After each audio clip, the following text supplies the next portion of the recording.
of interest, and those have been in the press a lot, but those are a lot less important. That wasn't the point. Then, okay. Well, we can talk about that more in the Q&A. Next slide. This is a pretty uncontroversial one. The city runs 3 different pension agencies: Water and Power Employee Retirement System, City Employee Retirement System, and Fire and Police Pensions. They have duplicative management and staff. They have duplicative oversight from the city. They have duplicative investment management contracts. They have duplicative office costs, and they have duplicative professional service costs, including accounting and legal. The absurdity of that speaks for itself. You can consolidate the back office, but maintain separate funds and separate pension boards to administer and segregate the accounts of each different class of employee. CalPERS, for example, runs a number of separate pension funds. They run a pension fund for general employees. They run one for legislators. They run one for judges, and you get efficiencies from having done that. Laura Chick, when she was city controller, recommended this, and she cited $8 million in annual savings in investment management fees alone from combining just LACERS and fire and police pension. If you add DWP into that, you also think about staff that can be reassigned into other departments that, quite frankly, need it right now because of the massive brain drain of the ERIP. You can potentially save $20 to $40 million, in my estimate, a year by consolidating these agencies. There's absolutely no reason why they have to be separate. And next slide, please.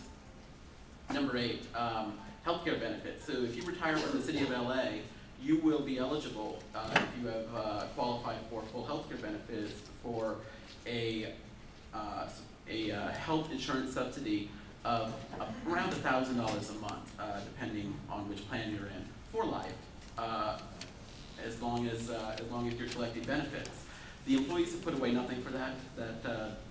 There are no contributions coming out of payroll to pay for that. That is essentially a free gift that has been given by the taxpayers of LA to our retirees. Just as a point of reference, Sacramento County in December cut their retiree health subsidy from $244 a month to $144 a month. So our subsidies are somewhat out of proportion. The state of Nevada pays $410 a month on average.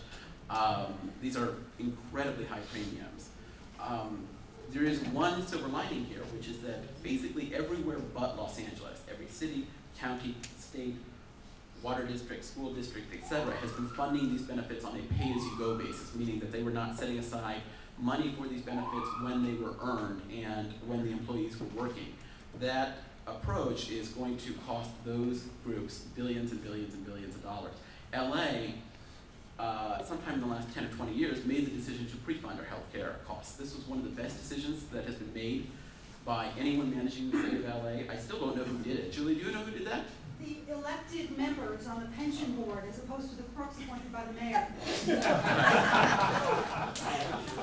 Well, the elected members do not set.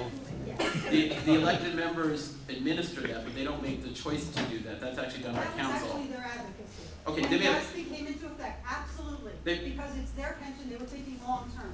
This predates GASB 45 by about a decade and a half. That's right. And so, which elected members were doing that? Because I would like to congratulate them. Shelley Smith made the motion. Okay, excellent. That was one of the best decisions that has been made in the city of Los Angeles in a long time. We'd be a lot worse off without that. So, next slide, please. Unlike pensions, which are subject to the life benefit protection, retiree health costs apparently are not. There's a lot of litigation about this right now. There's a case ongoing in San Diego, but it appears that this is something that does not have that feature to it. That means that we may be able to get immediate near-term savings from restructuring in retiree healthcare costs for city employees.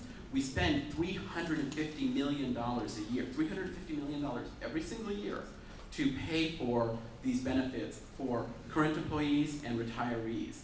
And those employees or retirees spend zero. That is a gross asymmetry there.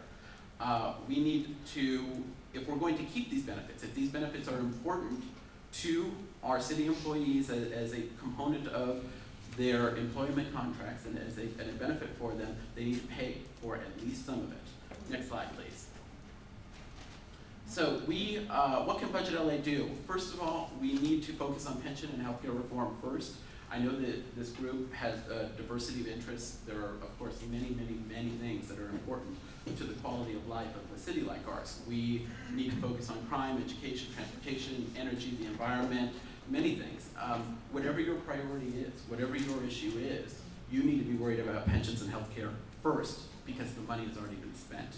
The money has already disappeared down the black hole of the pension system, never to come back. And until we stop that flow, until we stop that disappearance of the money, nothing else you want will get done. We need more people to be aware of it. I think there's a general sense that among the public and among people who vote and read the newspapers that these benefits exist, that they're larger and more generous and harder to get rid of than anything that we as private sector employees have. But I don't think there's a full awareness of these things, and many of you can help with that issue. You can support the business groups reform package. I understand that you voted last week to approve many components of it. That's a great first step. Be ready for bankruptcy. I think if we don't get the reforms passed in the next year or two, we really are going to be looking at bankruptcy. And if we do go into bankruptcy because of employee costs and because of our labor costs and because of our pensions, we really cannot, we owe it to ourselves not to let ourselves come out of that restructuring process with the same kind of benefit package that got us into it.